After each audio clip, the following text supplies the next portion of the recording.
भाव में फर्क आ जाता है।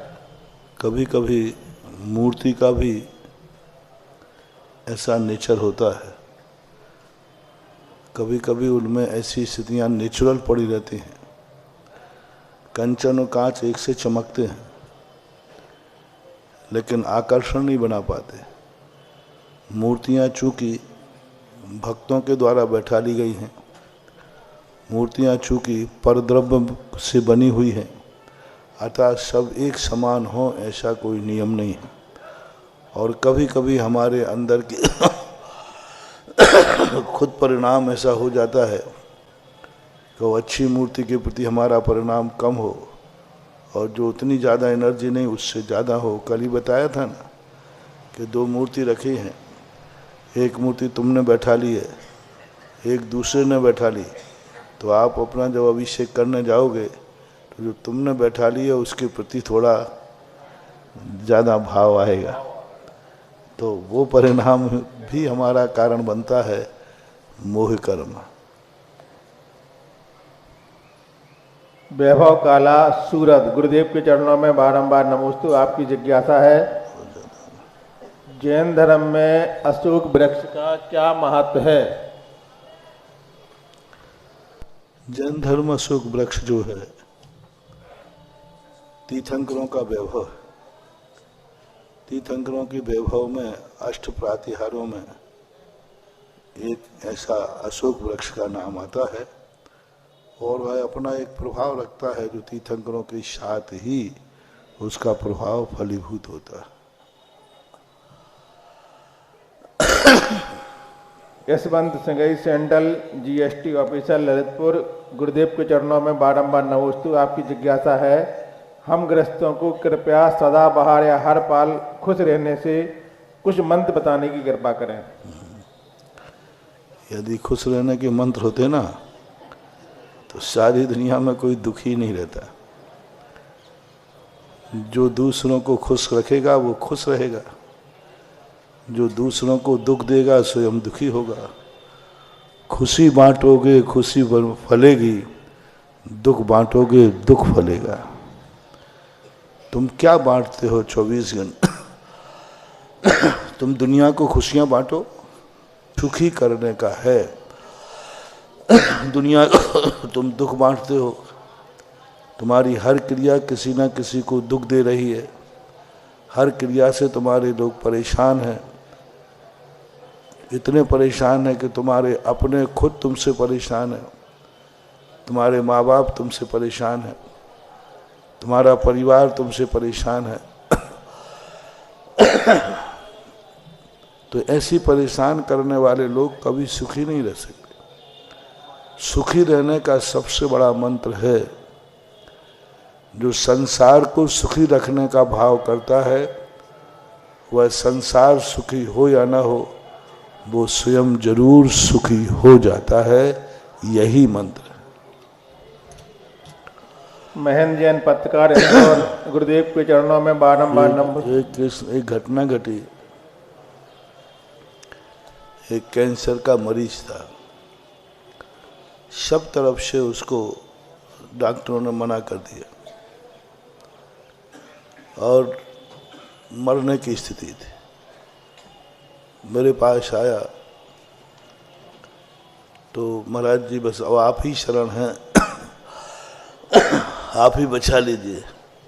मैंने कि जब दुनिया नहीं बचा पाई तो मैं बचाने का अभी फालतू बीच में ऐसे केस नहीं लेता। बोले महाराज जी अब आप, मैंने कि तुम तो मरोगे, मैं भी नहीं बचा पाऊंगा, कोई नहीं बचा पाएगा। बस मरते पहले एक पुण्य कर जाओ। तुम अपने लिए मत करना ए भगवान मुझे बचाओ, वो नहीं बचा पाएगा। तुम तो निश्चित मान लो कि तुम तो मर चुके हो और तुम्हारा मरना निश्चित हो चुका है। बस मरने के पहले एक काम कर जाओ, 24 घंटे एक भावना भाव, नमोकार मंत्र पढ़ो, मंदिर जाओ और कहो हे भगवान मैंने तो जो पाप किया था वो फल भोग रहा हूँ, मैं तो मरूंगा। क्योंकि थोड़ी बहुत आशा महाराज से थी थोड़ी बहुत आशा कि महाराज कुछ बता देंगे, भक्तांबर कह देंगे, शांति धारा कह देंगे, लेकिन महाराज ने भी एक दो टूक कह के तो अब तो हमारा मरना तो बस, जो बीमारी मुझे हुई है, यदि जिंदगी में मैंने पुण्य किया है वो पुण्य मैं उसको देता हूँ, संसार में ये बीमारी अब किसी को ना हो।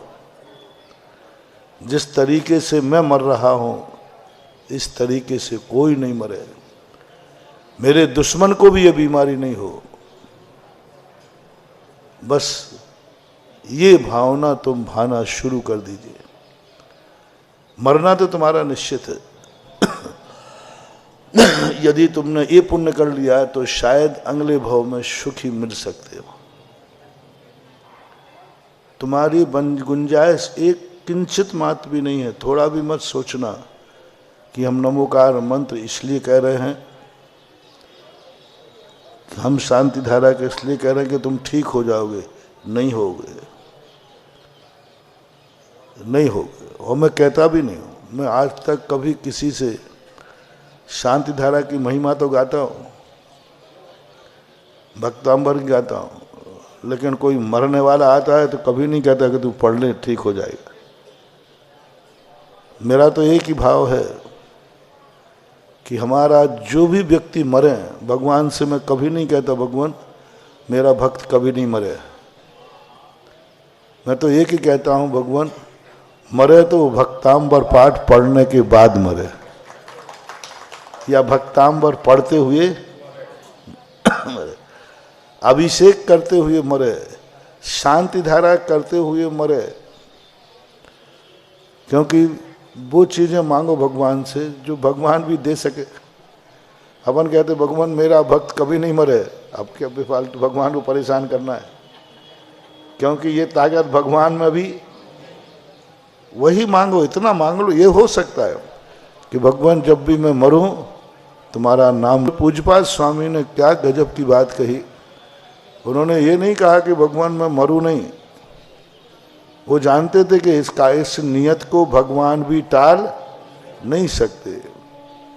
लेकिन कितनी बड़ी बात उन्होंने कही, भगवान मैं मरूं मुझे इसका गम नहीं है, लेकिन जब मैं मर रहा हूं तब तेरा नाम मेरे है, उसको दूर करने का भाव मत करो। बस ये भाव करो, ऐसे कष्टों में भी भगवान मैं आपको ना भूलूं, बस ये वरदान चाहिए। ऐसे कष्टों में भी, ऐसे कष्टों में मर रहा हूं लेकिन बस मेरे मुख से नमोकार मंत्र निकला। मैंने उनको कह दिया, मैंने कहा बस ये जितने दिन हैं मैं पुण्य कमा लो। खाने की भी स्थिति बिगड़ चुकी थी, कुछ भी सब बंद हो चुका था। और मैंने इतने तरीके से उनको और भयभीत कर दिया था कि तुम भूल करके तुमने ये कहा कि मुझे बचा लो तो और जल्दी मरोगे। तुम अपने आप को कभी बचाने का मत बोलना, कभी भावना भी नहीं करना।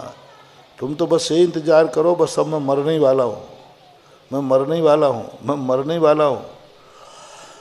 बस एक फरियाद करना, संसार में ये बीमारी किसी को ना हो। 2 दिन बाद उनके मुख से आवाज निकली, मुझे कुछ पानी पिलाओ। मुंह से पानी पी लिया, शाम तक दूध पी लिया। 2 दिन निकल गए, तीसरे चौथे दिन उन्होंने कुछ खाने को मांगा, खा लिया। 6 साल जिंदा रहे। अब मैं उन्हें लोभ दे देता, तुम ऐसी भावना करो तुम ठीक हो जाओगे, तो उसको भावना ही बिगड़ जाती है। वो भावना में क्या आ जाता है? स्वार्थ। क्या आ जाता है? स्वार्थ। कि ऐसी भावना भाएंगे तो मैं ठीक हो जाऊंगा। इसलिए मैंने उनको कह दिया तुमने अपने ठीक करने की भावना भाई तो और जाओगे जल्दी। इसलिए ये तो भावना करना ही नहीं। ये होता है सुखी रहने का सबसे बड़ा मंत्र दुनिया में है। निस्वार्थ भावना से हम जगत को सुखी करने की भावना करें, हम सुखी हो जाएंगे। महन जैन, पत्रकार, इंदौर। गुरुदेव के चरणों में बारंबार नमस्ते।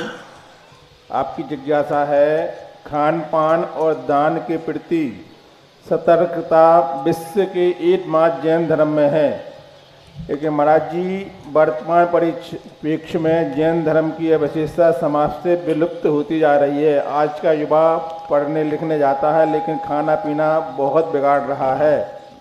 कृपया इस पर जागरूकता कैसे लाएं? कुछ बिगाड़ रहा है, कुछ तुम बिगड़ रहे हो। तुम्हें भी तो वही हॉस्टल चाहिए जहाँ वेज और नॉन वेज दोनों मिलते हैं। अभी ऐसी बात नहीं है। 50% यदि तुम चाहो तो बच सकते हो अपने आप को, अपने बच्चों को। अरे ऊंचे स्कूलों की तो छोड़ो, छोटे स्कूलों में भी तुम उन्हीं स्कूलों में अपने बच्चों को पढ़ाते हो जहाँ का सारा खान पान नॉन वेज है। और उस समय स्थिति तुम नहीं संभाल पाते। सबसे ज़्यादा कॉन्वेंटों में जैनियों के बच्चे पढ़ते हैं, सबसे ज़्यादा। और उनको मालूम है कि यहाँ का मैनेजमेंट सारा मांसाहारी है। छोटे छोटे स्कूलों में, अरे कम से कम 12th क्लास तक बच्चे को इतने अच्छे स्कूलों में पढ़ाओ संस्कार में कि इतने साल पढ़ने के बाद कुछित का ज़्यादा कभी ऐसी हॉस्टल मिल भी जाएगा तो वो उस भोजन को एक टाइम खा के रह जाएगा, लेकिन वो ऐसा गंदा भोजन नहीं करेगा। लेकिन छोटे बच्चों से ही सब संस्कार विहीन होते जा रहे हैं।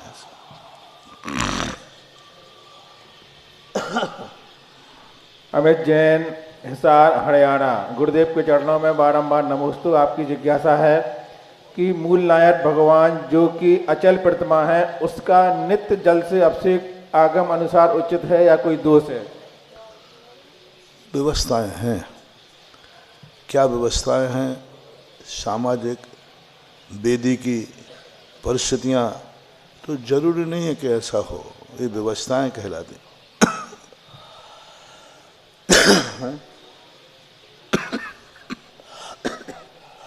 अमित जैन, पुलगांव, महाराष्ट्र। गुरुदेव के चरणों में बारंबार नमोस्तु।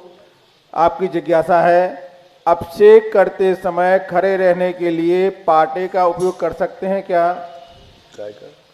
अभिषेक करते समय खड़े होने के लिए पाटे का उपयोग कर सकते हैं, पाटे पर खड़े हो सकते हैं? क्यों नहीं, व्यवस्था के अनुसार। श्रीमती माधुरी जैन, बनगांव जिला, दमोह, मध्य प्रदेश। मेरे आराध्य गुरुदेव के चरणों में बारंबार नमोस्तु। आपकी जिज्ञासा है, क्या करें बताओ? क्या करें? समाज है, समाज को एक्शन लेना चाहिए, लेकिन अब एक्शन लेवे कौन? आज दूसरे की बिटिया का तुमने एक्शन ले लिया और कल पदाधिकारी खुद ही की बिटिया भग गई तो क्या करोगे? हो रहा है। स्थितियाँ ऐसी बनती जा रही हैं कि हर बाप गर्दन उठा के आज जीने की हिम्मत नहीं कर रहा है। दूसरों के संबंध में थोड़ी गर्दन उठाई नहीं और दूसरे दिन फिर वो ऐसी गर्दन झुकाना पड़े कि भैया आप क्या बात है। तो स्थितियाँ बहुत बिगड़ती जा रही हैं। अपनी बारी जब आती है ना, तब व्यक्ति सोचता है कि ये गलत है, ये सही है, कोई बात नहीं, चलता है। ऐसा हमारे साथ। और जब दूसरे की गलती हो जाए तो नहीं साहब, हमने 2 दिन पहले सुनाया था ना, बिल्कुल नहीं, ऐसा नहीं, उसको जूतों की माला पहनाओ। और स्वयं की आ जाए तो नहीं, फूलों की माला पहनाना चलाना चाहिए। आज स्थितियाँ विकट हो गई। पंचायतें निष्पक्ष नहीं रही। समाज निष्पक्ष नहीं रहने का मूल कारण है कि हर व्यक्ति डरा हुआ बैठा है कि जो कदम हम दूसरे के लिए उठा रहे हैं, कहीं वही कानून कल मेरे ऊपर भी लागू हो सकता है। उस समय क्या करोगे? क्या स्थिति बनेगी? तो इन सब चीज़ों पर विचार करने के लिए आज का जो वातावरण बन गया है, उसमें यही है, दीपक को जितना हाथ लगाओ, बच जाए तो बचा लो, अन्यथा भुजना तो है ही। ममता जैन, मगरौल, बारा, राजस्थान। गुरुदेव के चरणों में बारंबार नमोस्तु। आपकी जिज्ञासा है, हम आस्तिका में जो पुष्प से भगवान को स्थापित करते हैं, पूजा पूरी होने के बाद ये पुष्प जो बचे हैं, कुछ लोग कहते हैं यहाँ पर छोड़कर नहीं जाओ, इन्हें अपने साथ घर ले जाओ और पेड़ पौधों में गड़वा कर खोद कर डाल देना, क्योंकि इसमें भगवान को बुलाया गया है। तो क्या गुरुदेव ऐसा करना ठीक है क्या? पुष्प को जी, वो चावल चढ़ा देना आस्का में, फिर कहते वो घर ले जा वापस, गड्ढा करके लगाना उसमें, गलत ठोना ठोना पे रखते हैं जो। नहीं नहीं, ऐसा नहीं होना चाहिए, गलत। देखो भाई, एक पोस्ट कार्ड आया पंचकल्याण का मुझे निमंत्रण में। अभी देखो छपा तो अच्छा है, लेकिन अभी वो क्वालिटी यानी कंपटीशन नहीं, अभी एक छापा है प्रत्येंद्र, अभी वो क्वालिटी नहीं आ रही जो क्वालिटी हमने परसों दिखाई दी, जितना इन्होंने छपाया।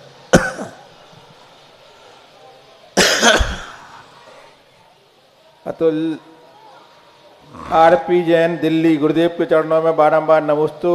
आपकी जिज्ञासा है, मंदिर जी में 40-50 व्यक्ति पूजा करते हैं, सामग्री धोने वाला जैन रखना ही चाहिए या अन्य भी रख सकते हैं?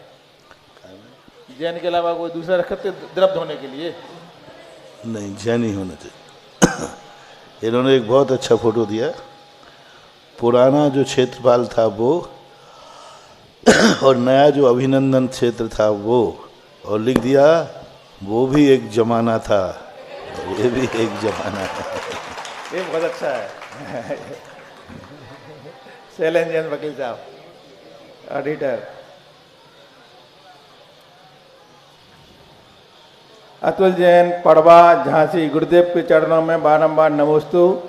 आपकी जिज्ञासा है, मुनिश्री, नारकियों को सम्यक दर्शन नरक की वेदना से भी उत्पन्न होता है, जबकि वे जाति स्मरण से जानते हैं कि जो कष्ट वेदना उन्हें अभी मिल रही है वह पूर्व भव में किए पाप कार्यों के कारण मिली है। तब अंतरंग आत्मिक शुद्धि और स्मरण रूप बाह्य कारण वेदना द्वारा सम्यक दर्शन होती है। तो आपकी जिज्ञासा यह है कि उन नारकियों को जाति स्मरण हो सकता है, तो मनुष्यों को पूर्व भव का जाति स्मरण क्यों नहीं हो पाता? हो सकता है, ऐसी बात नहीं है। अब उतनी तीव्र वेदना नहीं है, तीव्र वेदना होने पर जाति स्मरण मनुष्य को भी होता है। कई शास्त्रों में चतुर्थ काली में लिखे हुए हैं, जिनको जाति स्मरण हुआ, हाथियों को जाति स्मरण हुआ, मनुष्यों को जाति स्मरण हुआ। सुलोचना के संबंध में मिलता है कि सुलोचना को कबूतर और कबूतरिनी को देख करके जाति स्मरण हुआ कि पूर्व भव में हम भी ये थे, और उनको देख करके देखते ही उनको अपने पूर्व भव की स्मृति हुई और जाति स्मरण हुआ। ऐसा शास्त्रों में वर्णन मिलता है। उषा जैन, हिसार। गुरुदेव के चरणों में बारंबार नमोस्तु। आपकी जिज्ञासा है, हम रात्रि में सुबह 5 बजे तक के लिए चारों प्रकार के आहार का त्याग करते हैं, लेकिन दिन लेट शुरू होने के कारण मैं सुबह 5 बजे दवाई का पानी ले लेते हैं, फिर आगे के लिए त्याग कर देते हैं। तो मंदिर में आने के बाद ही कुछ ग्रहण करते हैं, तो क्या यह सही है? अब तो सही तो नहीं है क्योंकि सुबह होने के बाद ही चीज़ें लेना चाहिए यदि आपका त्याग है तो। महाराज जी, आपकी जिज्ञासा, जैन के अलावा जैनेतर भी बहुत से लोग सुनते हैं। जिज्ञासा आई है, दीपा राजपूत, गोरखपुर, मध्य प्रदेश। गुरुदेव के चरणों में बारंबार नमोस्तु। आपकी जिज्ञासा है, आचार्य श्री जी ने कहा है, खाली हो जा, घट डूबता भरा। खाली हो जा, बहुत अच्छा है। घट डूब जा भरा। हम किस तरह इसे खुद को खाली रखें? खाली हो जा, घट डूबता भरा। डूबता भरा। घट जब भर जाता है तो डूबता है, और खाली घर तैरता है। मोक्ष मार्ग की बात है। परिग्रह, कसाय और वासनाएं आत्मा में भरी हैं, तो इसलिए डूबता है। इन सब से खाली हो जा तो डूबेगा नहीं, तैरेगा। वही वाली बात है, भरी पालड़ी नीचे जाती, खाली ऊपर जाती है। इसी बात को स्पष्ट रूप से तुला हमें बतलाती है। तो परिग्रह की अपेक्षा से उन्होंने कहा कि राग द्वेष कषायों से हम जितने खाली होते जाएंगे उतने हम इस संसार में डूबेंगे नहीं, और इनसे जो भरा हुआ रहता है वो डूबता है, ये संदेशा है। एक और ऐसी जिज्ञासा महाराज जी, दिनेश कुमार जी राठौर, आपकी जिज्ञासा है कि आपने महाराज श्री जी आपने एक दिन प्रवचन में बताया थी कि मृत्यु मरण भी एक महोत्सव है। तो मेरा प्रश्न है कि मृत्यु महोत्सव कैसे है, इसे समझाने की कृपा करें। हम भी ऐसा क्या करें कि हमारी मरण भी महोत्सव में बदल जाए। मृत्यु महोत्सव इसलिए है क्योंकि हमारा जो जीवन का अंत है, यदि समस्त प्रकार की कषायों से राग द्वेषों से रहित होता है तो हमारा ये मरण बहुत अच्छा है, क्योंकि मुझे उससे अच्छा मिलने वाला है। आपको यदि पुराना कपड़ा जो फट जाता है उसको उतारने को कहा जाए और नया कपड़ा तुम्हारे सामने रख दिया जाए तो तुम पुराना कपड़ा उतारने में आनाकानी करोगे कि उत्साह दिखाओगे? उत्साह दिखाएंगे। तो ज्ञानी पुरुष जानता है कि ये शरीर अब मेरा कोई काम का नहीं है, ना तो संयम धारण कर रहा है, ना कुछ धर्म करने दे रहा है, कुछ नहीं, ये शरीर बेकार हो गया। और इसके प्रति हम मोह तोड़ करके यदि करेंगे तो हमें नया ऐसा शरीर मिलेगा ऐसा शरीर मिलेगा जो हम बहुत धर्म ध्यान आदि कर सकेंगे। इसलिए मृत्यु को महोत्सव का रूप देने के लिए हमें सारी तैयारी करना है। मरना नहीं है, मौत आ जाए तो रोना नहीं मरना नहीं है, मरने का भाव नहीं करना, लेकिन मौत आ जाए तो हमें रोना नहीं है, क्योंकि मौत एक इतनी अच्छी चीज है जो बिना बुलाए आती है। बिना बुलाए जब भी मौत आएगी कुछ ना कुछ नया पुरस्कार देगी, और बुलाने पर जो मौत आएगी वह हमारा सब कुछ छीन लेगी। इसलिए मौत को बुलाना नहीं और मौत आ जाए तो रोना नहीं, यही सबसे बड़ा महोत्सव है। धनौरा से गुरुदेव के चरणों में बारंबार नमोस्तु। आपकी जिज्ञासा है, जैन धर्म में उपनयन संस्कार सभी का होना चाहिए, हमारे परिवार में किसी कारण बस नहीं होता है, तो इसमें क्या दोष है? ऐसा कोई श्रावकाचारों में तो हमें ये बातें देखने को मिली नहीं। पूज्यवर समंत भद्र महाराज ने सबसे पहले श्रावकाचार लिखा, उसमें इसकी कोई चर्चा नहीं। उसके बाद भी श्रावकाचार हुए नहीं मिला। पूज्यवर जिनसेन स्वामी ने महापुराण के अंदर 53 क्रियाओं के अंदर 10वीं शताब्दी में इस पर विशेष जोर दिया, और उसके परिणाम स्वरूप उपनयन संस्कार शुरू हुए। तो हो रहे हैं, कोई ऐसी कोई विशेष अच्छे ढंग से सम्यक दर्शन की रक्षा करते हुए करते हैं तो कोई बाधा नहीं है, लेकिन यदि नहीं हुआ है तो कोई दोष नहीं है। नहीं कर पा रहे हो तो कोई दोष नहीं है। गुड बेटर बेस्ट वाली बात है। उस संस्कार का अर्थ नहीं है कि उस महान गुरु महाराज साधु महाराज कुछ नियम दे देते कि भाई आज से उपनयन हो गया, तुम्हारा ये नियम पालन करना, तो अच्छा है, उस बहाने से नियम हो जाता है।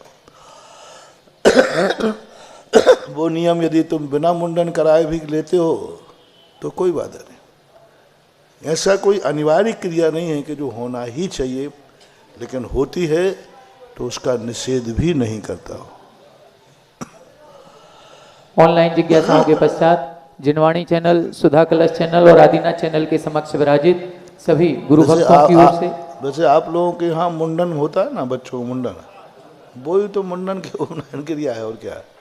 अब ये मुंडन की परंपरा भी कि पहली बार मुंडन कराने की, ऐसा कोई शास्त्रों में देखने में, अनिवार्य रूप में देखने में नहीं आया, लेकिन परंपरा चल रही है। इससे कोई ज़्यादा विशेष ना तो महत्व है और ना ही नुकसान है। सभी टीवी चैनल के समक्ष विराजित सभी गुरु भक्तों की ओर से और साक्षात यहाँ पर गुरु जी के चरणों में विराजित सभी मुनि भक्तों की ओर से पूज्य मुनि श्री के चरणों में बारंबार नमोस्तु नमोस्तु नमोस्तु। आज के इस जिज्ञासा समाधान कार्यक्रम में प्रथम जिज्ञासा रखेंगे श्रीमान मनीष जी मंगू पहलवान ललितपुर। तैयार रहें श्रीमती सारिका जी श्रीश जी सिंघई ललितपुर। गुरुदेव के चरणों में त्रिवार नमोस्तु। गुरुदेव पद्म पुराण के 15वें अध्याय में सुतारा के विवाह के समय उनके पिता अग्निशिख ने जब उनके पास सुग्रीव और साहस गति के विवाह प्रस्ताव आए दो लोगों के, तो उनने मुनि चंद्र महाज्ञानी से पूछा कि मैं अपनी पुत्री को किससे विवाह करूं। तब मुनि चंद्र ने उनके लिए बताया कि आप सुग्रीव से अपनी बेटी सुतारा का विवाह करें क्योंकि वह चिरायु रहेगा और साहस गति अल्पायु है। तो गुरुदेव वर्तमान समय में इस प्रकार के प्रश्न अगर हम मुनियों से करें तो क्या हम लोगों को भी ऐसे जवाब मिलेंगे? देखो, उस समय वो निमित्त ज्ञानी हुआ करते थे और उनके भविष्य भी जानते थे कि सुग्रीव बाद में मुनि बनेगा, दीक्षा लेंगे, मोक्षगामी जीव हैं। और वो जोड़ते नहीं थे, जिनसे होना है, कर्म का बंध है, उसको बता देते थे, लेकिन विशेष रूप से रहते थे धार्मिक। किसी अधर्मी के साथ किसी ने नहीं बताया। उन्होंने किसके साथ बताया? तद्भव मोक्षगामी सुग्रीव के साथ। सुग्रीव मोक्ष गए कि नहीं? राम हनु सुग्रीव सुडील गए गवाक्ष नील महा, तो सब मोक्षगामी जीव है। तो ऐसा कभी भक्तों के विशेष आग्रह पर जब वो जानते हैं कि इनसे जाके आगे मोक्ष मार्ग बढ़ने वाला है, तो कुचित कजातक ऐसे प्रसंग आते हैं जो किसी नैमित्तिक घटना का प्रयोग करते हैं। आप भी यदि ऐसा पूछो तो फिर मैं पूछूंगा, जिसको मुनि दीक्षा लेने वाला होगा या समाधि मन करने वाला होगा, पहले मुझे इतना ज्ञान हो जाए फिर बता सके।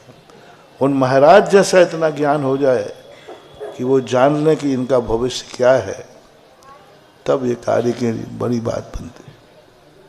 जिज्ञासा करें श्रीमती सारिका श्री सिंघई ललितपुर। तैयार रहें श्रीमान अशोक जी सौगाणी रांची।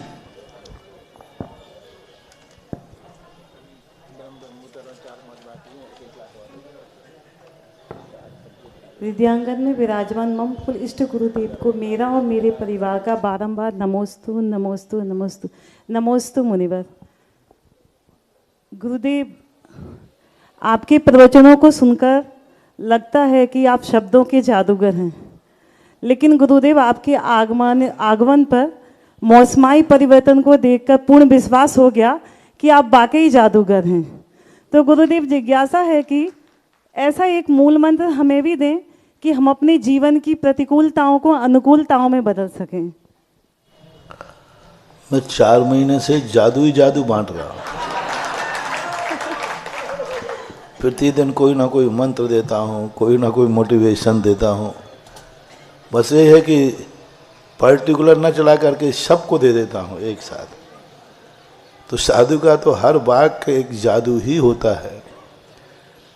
जादू का अर्थ ही होता है जो अपने जीवन को उस दिशा की तरफ मोड़ दे जिस मोड़ने के लिए संसार को सोचना पड़े।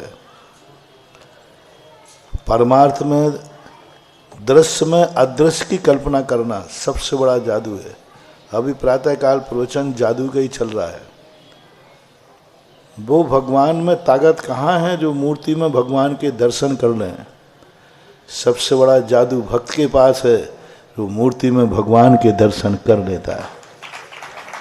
वो जादू कहाँ है भगवान में कि उनका वो स्वयं नाम की माला फेर के स्वयं में कार्य करने, और उनके नाम में कितना जादू है, दुनिया उनके नाम की माला से अपने काम कर लेती है।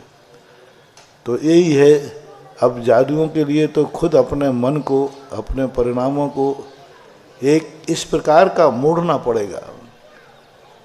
अपने अधिकार, मैं कौन हूँ, मेरा अधिकार क्या है, बस जो तुम हो, जो अधिकार हैं उसमें।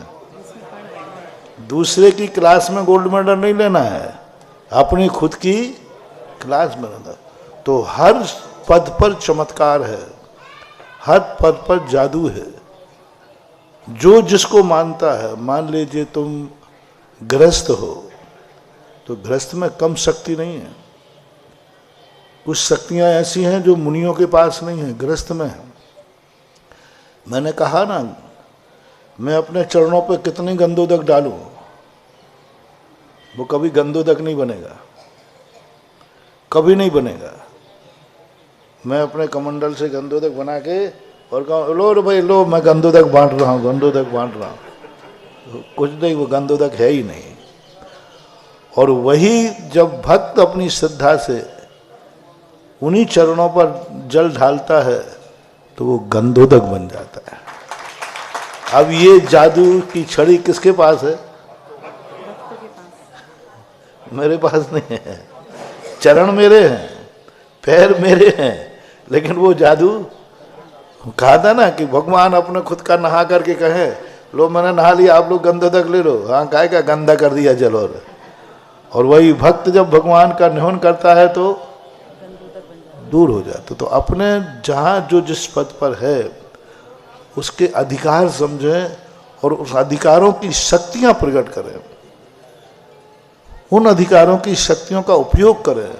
हमें जब ये गॉड गिफ्ट मिली है कि हमारे हाथ से डरा हुआ जल गंधोदक बन सकता है, तो उस शक्ति को हम इतना रिस्पेक्ट दें, इतना रिस्पेक्ट दें, और उस शक्ति के साथ हम अपने आप को इतना भाग्यशाली माने, हो प्रभु मेरे पास भी एक कला है।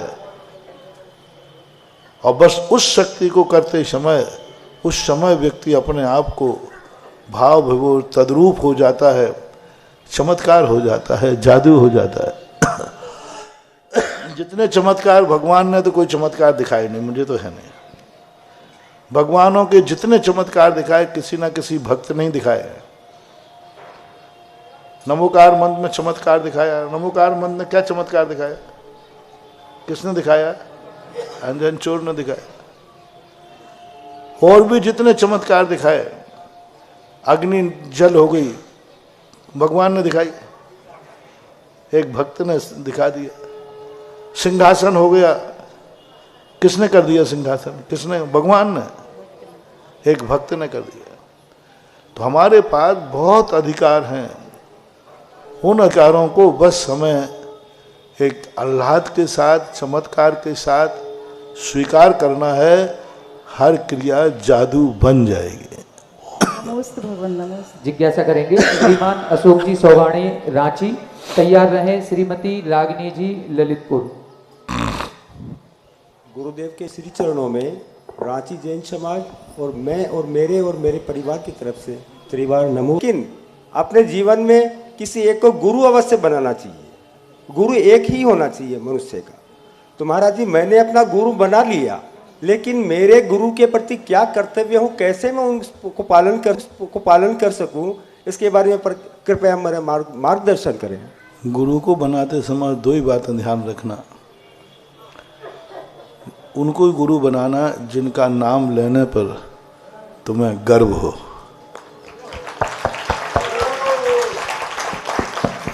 अभी 2 दिन पहले ही मैंने प्रवचन दिया था, एक अनुभूति होना चाहिए। तुम जानते नहीं मैं, मेरे गुरु कौन है, एक गर्व की अनुभूति होना चाहिए, एक आनंद रोम रोम पुलकित होना चाहिए। दूसरा, कभी ऐसा ना हो जाए कि गुरु को पता चले कि ये मेरा भक्त है और उनके मन में विकल्प आ जाए, उनको भी महसूस हो जाए गुरु को मैं ऐसे भक्त का गुरु होकर के मुझे भी गर्व है। अनुभूति दोनों को होना चाहिए। बेटा पिता को पाकर के धन्य है तो पिता को भी अनुभव में आना चाहिए कि मैं बेटे को पाकर के धन्य।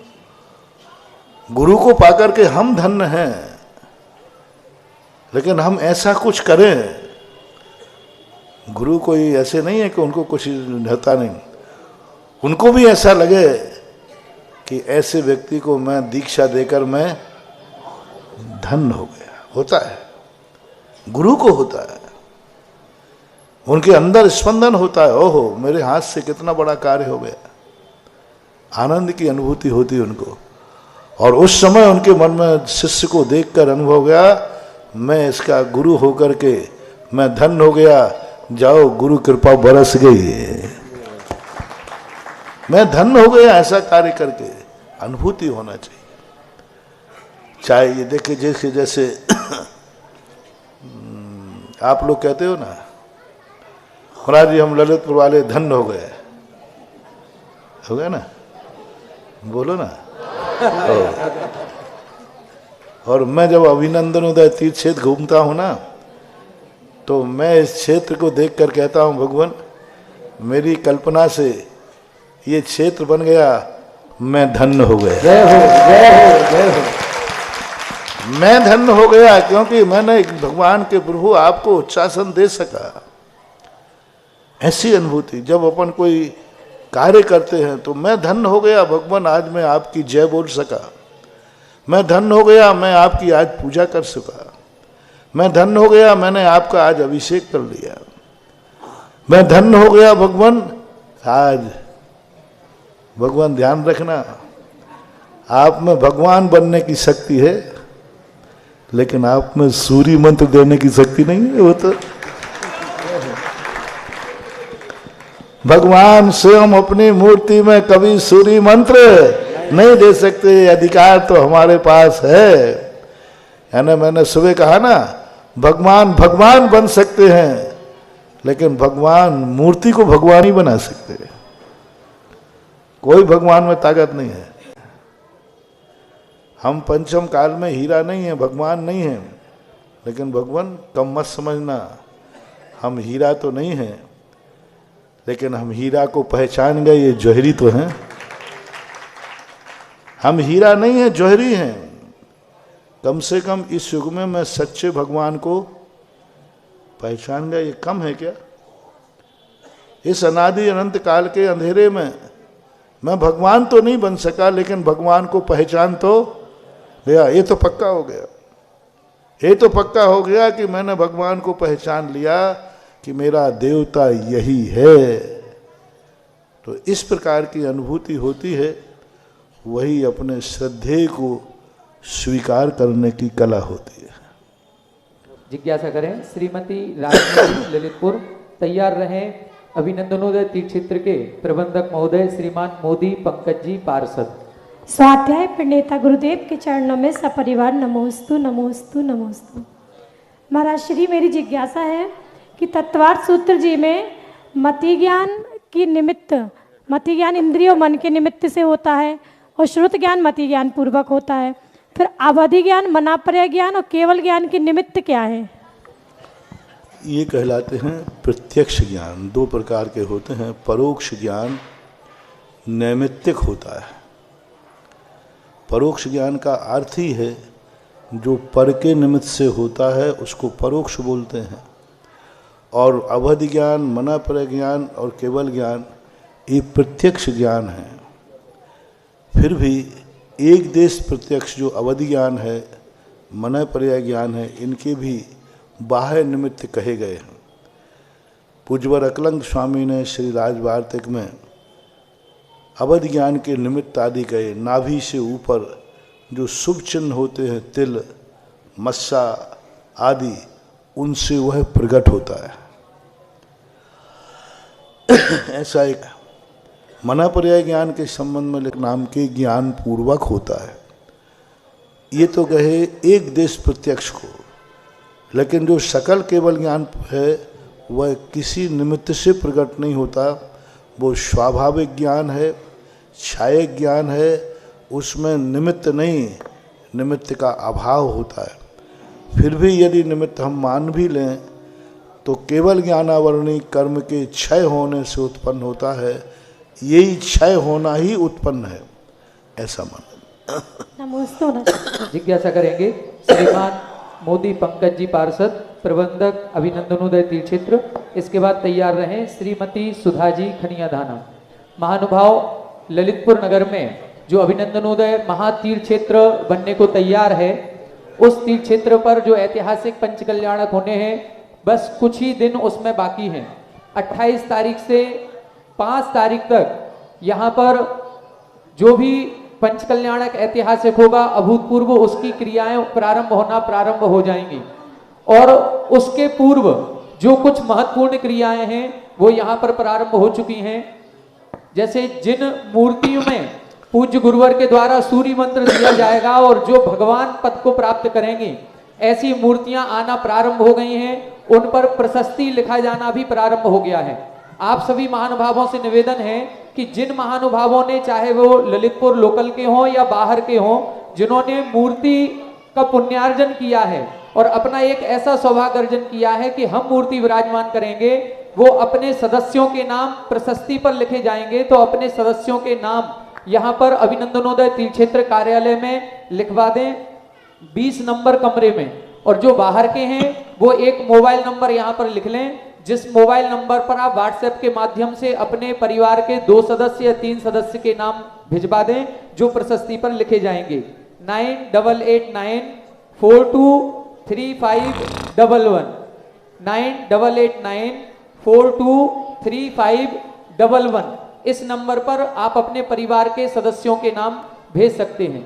महाराज श्री जिज्ञासा ये है कि जो प्रशस्ति में नाम लिखे जाते हैं उसमें क्या महिला सदस्यों के नाम लिखे जा सकते हैं? नहीं। या जो स्वर्गीय हो गए हैं उनके नाम दे सकते हैं? स्वर्गीयों के नाम स्वर्गीय शब्द से नहीं आएंगे, पते के रूप में आ सकते हैं। जैसे तत्पुत्र है ना, ऐसा लिख सकते हैं। लेकिन स्वर्गीय शब्द, स्मृति शब्द का प्रयोग न करके उसको दूसरी पीढ़ी वाला कह देते हमारे बाप तो पहले ही नाम लिखवा गए, उससे कहो कि भैया मेरी कमाई से मैं अपनी मूर्ति बैठा रहा हूँ, तू जब कमाना तू अपना नाम लिखवा देना।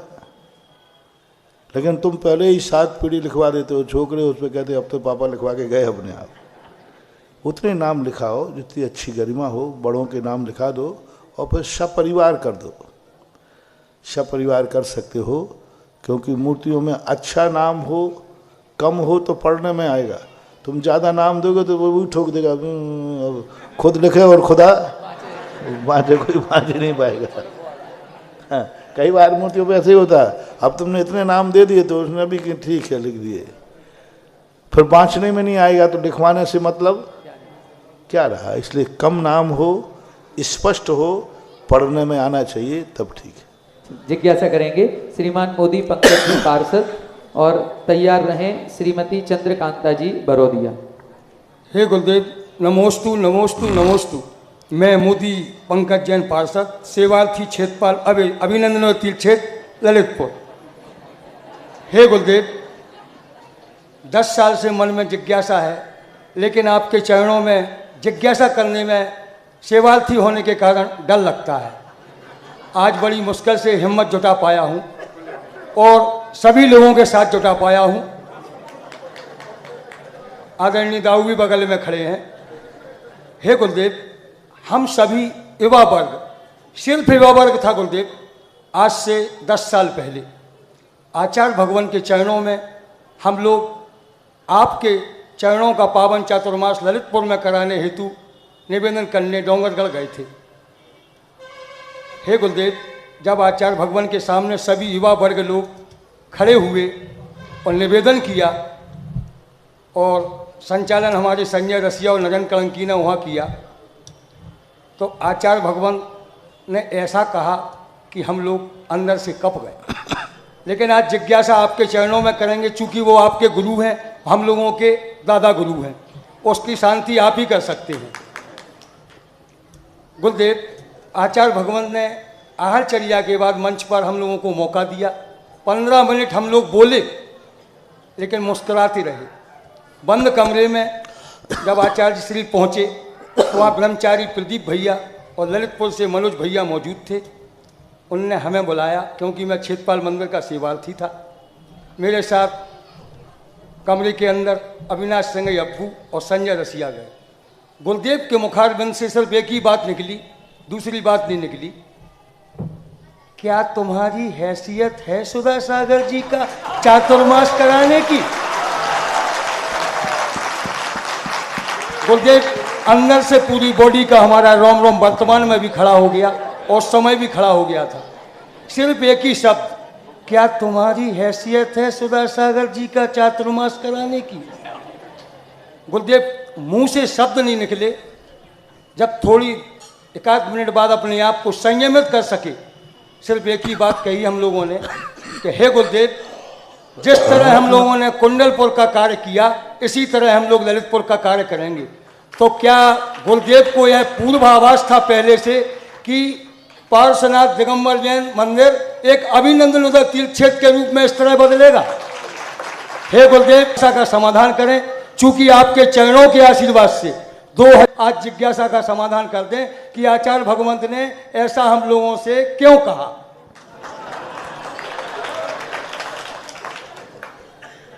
देखो, गुरु महाराज हैं, गुरुओं को सब ज्ञान होता है। उस समय की परिस्थितियां ऐसी थीं,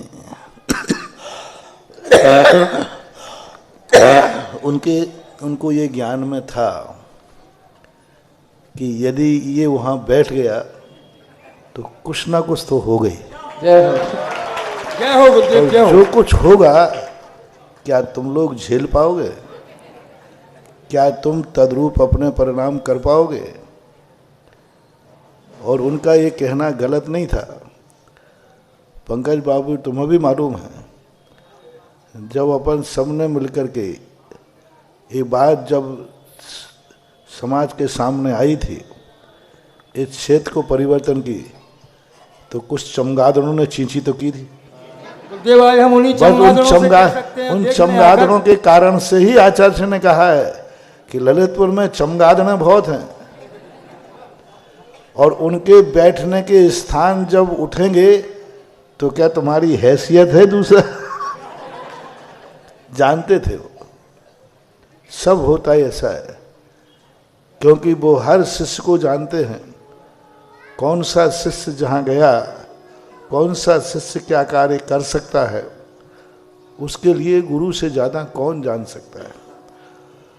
दूसरी बात, तुम्हें एक हिदायत दे दी थी उत्साहित करने के लिए, यदि इतनी हिम्मत है तो कराओ, और अब तुम गर्व से कह सकते हो हम में हैसियत है। जय हो, जय हो, जय हो।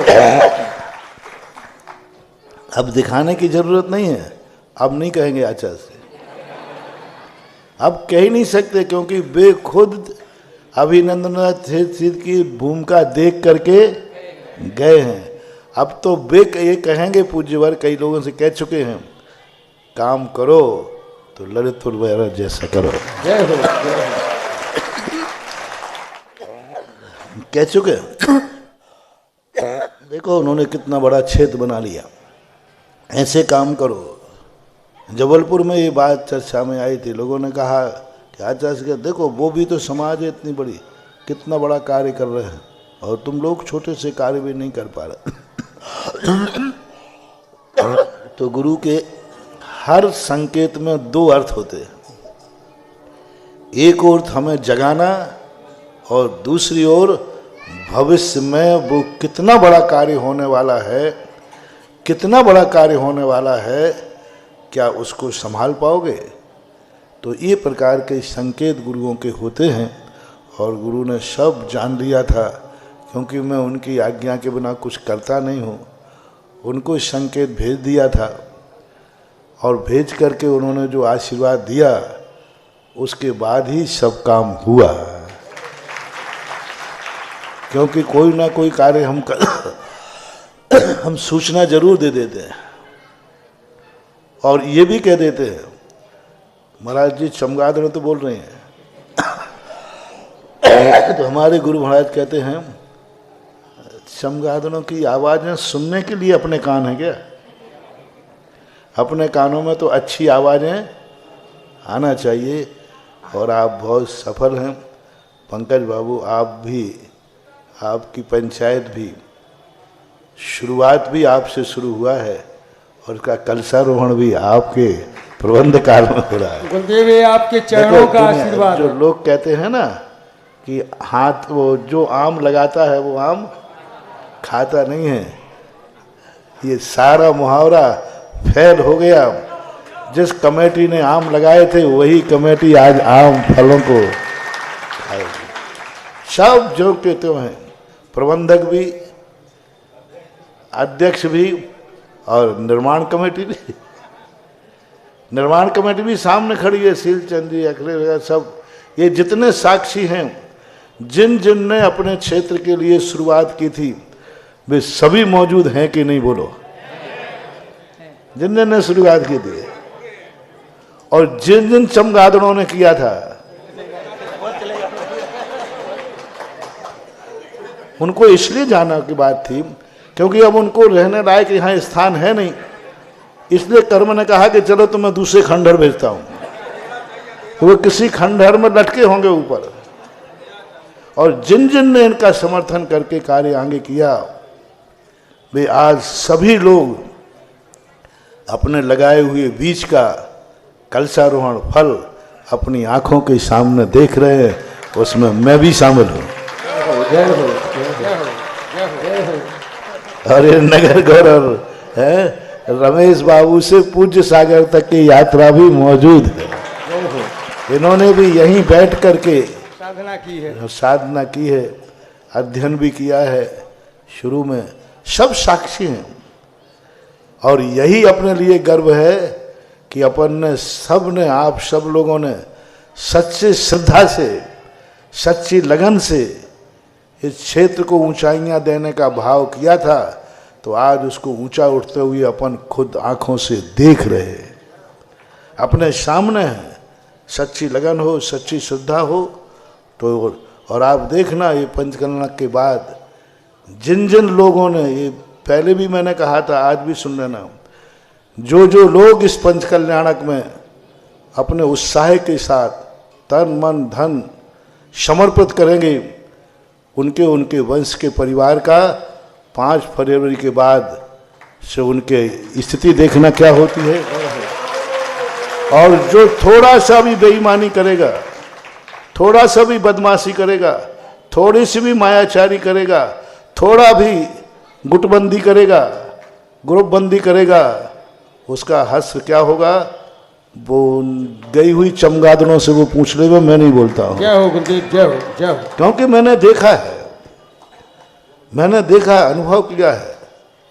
मैं अपनी तरफ से नहीं कह रहा हूँ, जो होने वाला है वो कह रहा हूँ, जो हुआ है वह कह रहा हूँ। ऐसी चीज़ों में जहाँ जगत व्यापी क्षेत्र बन रहा है, जहाँ हजारों साल की संस्कृति बन रही है, जहाँ ये भूतो न भविष्यति की कहानी सार्थक हो रही है, वहाँ ऐसे क्षेत्रों के विकास के संबंध में मनोमालिन्य, उसके संबंध में अपने विपरीत ग्रुपबाजी, कसाय भाव के कारण से वो सम्मिलित न होवे, मात कसाय भाव के कारण मेरा ग्रुप तेरा ग्रुप। मैंने पहले दिन आके कहा था कि इस पंचकल्याणक में जिसके मन में ये भाव आया कि मेरा ग्रुप थोड़ी है, वहाँ मैं सक्रिय पीछे रहूँगा, वो बहुत पछताएगा। फिर बाद में मत कहना कि महाराज मुझे मालूम नहीं था। अभी पूरे ललितपुर को एक ही आगाज करना है। कौन कमेटी है, कौन प्रबंधक है, बस एक ही चीज है, मेरे भगवान है और मेरे गुरु हैं, मेरा अनुकामन, कुछ नहीं सोचना। हमारा क्षेत्र बना है, किसका क्षेत्र बना है? हमारा क्षेत्र बना है। कौन भगवान का? संपूर्ण समाज का। उच्चासन पे कौन बैठेंगे? हमारे भगवान, भगवान बैठे। संस्कृत झंडा किसका ऊंचा हो रहा है? किसका हो रहा है? भगवान का ऊंचा हो रहा है। इतनी विशालता लाओ महानुभाव, इतनी विशालता लाओ कि इतनी विशालता आ जाए कि बस हमें देव शायद गुरु के अलावा कुछ नहीं दिखे। कुछ लोग अभी भी गंदी राजनीति में उलझे हुए हैं, कुछ लोग अभी भी पक्षपात में उलझे हुए हैं, कुछ लोग अभी भी ऐसी चीज़ों में जिनके पात्र बनने में जिनके परिवार सबसे अग्रणी थे वो पीछे हैं, वे इतने पीछे हो जाएंगे, कल वे पात्र बनने लायक भी नहीं रहेंगे। वो इतने पीछे, जो इस पंचकर्णक में पीछे रहेगा, ये शब्द डंके की चोट पे बोल रहा हूं, याद रखना, जो इस पंचकर्णक में पीछे रहेगा वो कितने पीछे जाएगा मैं नहीं कह सकूंगा, शायद उसके बाद किसी का नंबर ही नहीं बचेगा। इसलिए सब लोगों ने गर्व के साथ आज जो तुमने बात कही, मुझे बहुत खुशी है कि जिन महानुभावों ने, जिन लोगों ने अपनी साक्षी में इस क्षेत्रपाल को ऊंचा उठाने का संकल्प किया था, आज वो ऊंचा उठ करके आज मैं पंचकल्याण स्थल का निरीक्षण करके आया, गदगद हो गया। गुरुदेव, कई लोगों ने तो बहुत से रसों का त्याग भी किया था कि जब अभिनंदन का तीर्थक्षेत्र बनेगा जब ही ग्रहण करेंगे। बहुत रसों का त्याग है, अब वो अमर रस का पान करेंगे, ऐसा रस उनको मिलेगा, अमृत रस का पान। यही तो दिन होते। आज पंचकर्णक के स्थल देखने गया था, बहुत विशाल, सारे रिकॉर्ड पीछे रह जाएंगे, ये 9 गजत से भी आगे होगा। जय हो, जय हो, जय हो। जिस ढंग का पंडाल, जिस ढंग की वहाँ व्यवस्थाएं आप लोग कर रहे हैं, कमेटी कर रही है, बहुत गजब की चीज़ है। धर्म की भावनाएं तो हमारी पूरी हुई हैं, और 28 से 5 परिवर्तक इन भावना की प्रभावना होना है। जय हो प्रभु, जय हो। और जो आचार्य श्री ने गदगद भाव से आशीर्वाद दिया है, आज तक कभी आचार्य श्री ने बुला के आशीर्वाद नहीं दिया। जो इन लोगों ने बताया, दाऊ गए थे हमारे, हम तो ऑपरेशन की वजह से नहीं जा पाए। दाऊ बताओ क्या बोले तुम्हारे। आज है गुरुवार, हम 4 बजे वहाँ पहुँचे और गुरु जी को देखा तो 7 बजे दरवाजे बिना नहा धोए हम लोग खड़े हो गए। तो गुरु जी ने ना जाने कहाँ से देख लिया हम लोगों के ललितपुर वाले आए हैं, उन्होंने स्वयं हम लोगों को बुलाया 7:15 बजे कि ललित वालों को बुला दो। और हम लोग जब अंदर पहुँचे हैं गुरु जी, तो वहाँ तो महाराज जी इतने खुश थे, अपने आपका नमोस्तु, पूछा नमोस्तु, छुला नमोस्तु, इतने को दोनों हाथ से आशीर्वाद दिया और कहते अरे दे दो, 2 बार तो आपको आशीर्वाद दे दिया था, आप क्या चाहते। तो हमने उनसे कहा महाराज जी अभी तो आपने पंचकर्णक का आशीर्वाद दिया था, आपने 28 तारीख से 5 तारीख का आशीर्वाद चाहिए अब वाला है। कल हमारा आशीर्वाद है, आशीर्वाद है, आशीर्वाद है। ना गुरु जब बुला करके आशीर्वाद दे तो समझ लेना कि अब क्या क्या होने वाला है। मांगने में आशीर्वाद नहीं मिला है, भीख में, भेंट में आशीर्वाद मिला है। जय हो। किसी से कोई सुपार नहीं, किसी महाराज से नहीं कहा कि हम लोग आए, ब्रह्म से किसी से कुछ कहा ही नहीं हम लोगों ने कि हम लोग आए हैं। बहुत फिर भी महाराज जी ने नमोस्तु नमोस्तु। मैं जिज्ञासा करें, सकल दिगंबर जैन समाज के, अपनी दिगंबर जैन समाज पंचायत समिति के पूर्व जितने भी पदाधिकारी हैं, हमारी जितनी भी स्वयंसेवी संस्थाओं के सारे सदस्यगण हैं, आप सब लोगों से अभिनंदन तीर्थक्षेत्र का सेवार्थी होने के नाते निवेदन करता हूं कि आप लोग अब इस भव्य पंचकल्याणक की तैयारियों में जुट जाएं, चूँकि समय कम है और हम गुरुदेव के पावन चरणों में इस भव्य पंचकल्याणक का साक्षी बनना चाहते हैं। आप सब लोग बढ़ चढ़कर हिस्सा लें और अपने घरों को दीपावलियों की तरह सजाएं, क्योंकि आगे से हम लोगों को निवेदन करने का मौका तो नहीं मिल पाएगा, व्यवस्थाओं में जुटे रहेंगे। आपसे पुनः निवेदन है, सारी दिगंबर जैन समाज पंचायत समिति के जितने भी पूर्व पदाधिकारी हैं, हमारी स्वयंसेवी संस्थाएं, सभी माताएं बहनें युवा साथी इस भव्य पंचकल्याणक के साक्षी बनकर अपने भव्य को सफल बनाएं। सादर जय जिनेन्द्र। कार्य करने के लिए किसी पद की आवश्यकता नहीं होती है मित्रों, आपके सामने हम उदाहरण हैं इस बात की। पट्टा सबसे मजबूत पद पे बैठा करे, पद पे कोई जरूरत नहीं है।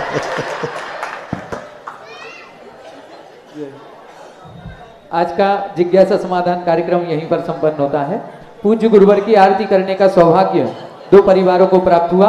आज पूज्य गुरुवर की नवदा भक्ति पूर्वक आहार दान देने का सौभाग्य जिनको प्राप्त हुआ, श्रीमान जिनेन्द्र जी, गौरव जी, सर्वज्ञ जी, सिंघई, समस्त गरियाना परिवार, और दूसरा स्वर्गीय शीलाबाई जी की स्मृति में महेंद्र कुमार जी, रश्मि जी, बिमलेश जी, संगीता जी, अर्पित जी, कुमारी सेज, दोनों परिवार आगे आएंगे। महाराज श्री सरिया भी वहीं पर संपन्न हुई, अपनी गोलक लेकर के यहाँ पर आया है और संपूर्ण गोलक अभिनंदनोदय तीर्थ क्षेत्र को समर्पित कर रहा है।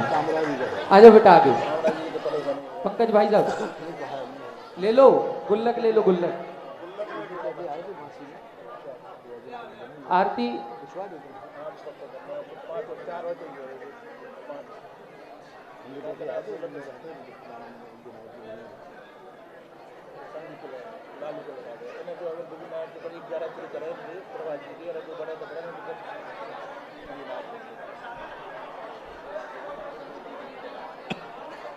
आवाज तो क्या बोले चल बोले आज नहीं, आज माहौल रविवार को 2-4 दिन के हटा बंद करना पड़ेगा, लोग तो वहीं मजा आएगा। वहाँ आटा बंद में सब यहाँ तो अच्छी आ रही है शेयर वाले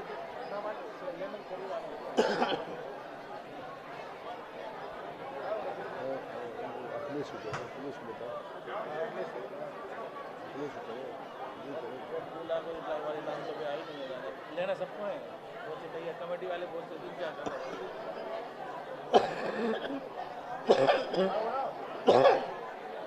आरती प्ले कर दे।